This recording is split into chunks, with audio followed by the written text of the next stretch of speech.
Guys, so this is going to be one of the last bills I'm going to do because I feel like the other ones you can probably do on your own. But this one is actually one of the most fascinating pieces of legislation on the docket, which is the one to create a UN investigation to the death of Alberto Nisman. So, quick background. Actually, let me start the timer that way I know I'm not going to go over 10 minutes. So, what happened was back in like 99 or something, there was like a terrorist attack, allegedly supported by Iran, against a Jewish center in Argentina. And that was like a big deal. Like, a lot of people died. It was one of the worst, I think to this day, it's the worst terrorist attack Argentina has ever suffered. Um, then President Cristina Fernandez, she was, like, when she came into power, like, one of the things that she was supposed to do is, like, pursue the investigation. Allegedly, however, she was working with the Interpol, right? Allegedly, she intentionally made a deal with Iran to stop the investigation to enable Argentina to get cheaper energy from Iran. So, um, Alberto Nisman, which was the chief prosecutor, he was investigating this.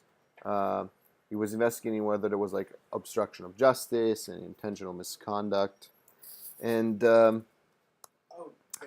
yeah, he was he was found dead in his room, and like very recently, I think a couple of weeks ago. It cannot be more than a month, and on his trash can was a warrant to depose a bunch of the government officials, including the president. Um, so even though like the death was ruled as a suicide, um, and like as the resolution like says like because there is no further investigation afterwards, people are saying that Alberto Nisman was actually killed by the president and her cronies. So it seems, it all seems very fishy. That's why you should give a lot of House of Cards introductions and make a lot of House of Cards references because that appears to be um, the kind of scenario that we're dealing with here. Now the better question is, do we really care that much? I mean, like the real U.S. government really doesn't care because supporting Jewish people, like during the current tensions that we have and going against Iran, that's not the best thing right now. So that's kind of the arguments that you can make, right? Like it's this case is broader. It's not just about immediately our relationship to Argentina. It's also about our relationship to Iran and Israel and Palestine as a consequence. So um, you really want to. So in the distinction, however, is that we as the United States are not investigating ourselves, but rather we're engaging the UN to do so. And so here's the here's kind of the problem, though. Um, as, as far as I know, I don't think the UN has ever initiated like an investigation on this kind of charges, really, like a failure to prosecute an international terrorist organization. I mean, the UN barely does things as is. The bigger issue, I guess, in this specific case is complementarity. So the way international law works is that the prior jurisdiction is given to the country who's dealing with the that's dealing with the crime, the alleged abuse from happening. So, for example, if the Chavez regime was taken down by Venezuela, the ICC, the International Crime Court, could potentially start indicting all those people and all these cronies and try to prosecute them for human rights violations. However, what the way international law works is that it gives prior claim to the Venezuelan people to prosecute the Chavez regime. Much in the same way, and what makes it complicated, though, is what if the ruler is still in power, right? Because the whole idea is if somebody, for example, if a bunch of Nazis kill a bunch of people in Alabama in the United States, technically that's a form of genocide and a form of systematic targeting and persecution, right? So, technically the UN could intervene and start prosecuting them under the International Crime Court. And regardless of the fact the United States did not sign the Rome Statute.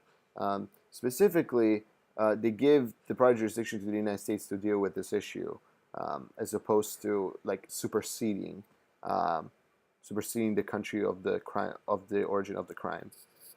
So what makes this complicated is that by initiating an investigation without the consent of the Argentinian government, we'll be undermining one of the basic tenets of international law.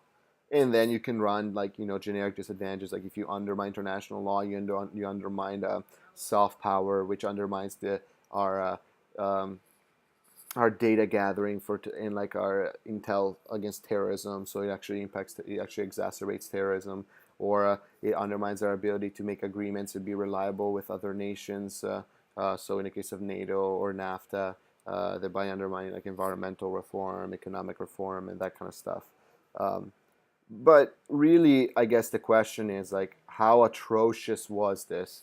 I mean, like personally, I'm kind of like whatever. I mean, there are so many worse things going on right now, but I get it that from a principle standpoint, like a president that kills a prosecutor, that breaks down the fundamental core of the government, because if there is no check on the government, and if like there was an investigation that could potentially depose the president and that person was killed, like that's symptomatic of a very unhealthy, very problematic dynamic within the government. Like the distinction I would draw is like what makes the United States special is not just the fact that like different parties can take over leadership in non-violent ways, but also the fact that like a lot of people look at like Nixon as one of the examples of why American politics fails, but it's actually a great example of how American politics works. How two journalists took down the president of the United States. In every other country, they would have gotten killed. Now, is President Obama or did Bush kill people right now to prevent them from leaking a story that could potentially undermine them? Who knows? But at least in the United States, we have some precedents to say that the people can take down a president and push the government forward, and like initiate that kind of reform. In the case of Argentina, that just broke down. But is it a concern of the United Nations? Well, on one level, kind of. There are just so many things at play, I guess. You can really write a lot of different speeches. Like on one level, you can give like a very rhetorical-oriented speech about the importance of checks on government and why we need to intervene and investigate. Or you can give another talking about how this will be a positive statement for international human rights and will strengthen our soft political position abroad. And I'm sure there's some good economic imperialist argument you can make about if we open up an investigation in Argentina, then maybe we can control their debt and stuff. And also, like every time we create a coalitions with the United Nations, we build some sort of leadership and some sort of strength that like helps us, right? Then on the other end, on the neg, you can give a very like these neo-imperialistic arguments as to why the United States investigating Argentina, something that really does not concern the United States, is just a neo-imperialistic way of exercising control. You give a neg saying like you're breaking down complementarity, which is so important for international law. Or then you can make a counterplan arguments, which I think would be very strong if you're in the House and you're just debating this bill. I would definitely say you can run a counterplan by saying is we don't need to use the UN. Maybe we need to make a deal with the Mercosur. Look up the Mercosur. It's a very important it's kind of like the NAFTA of like South America. And the Mercosur might want to deal with this as opposed to the UN. And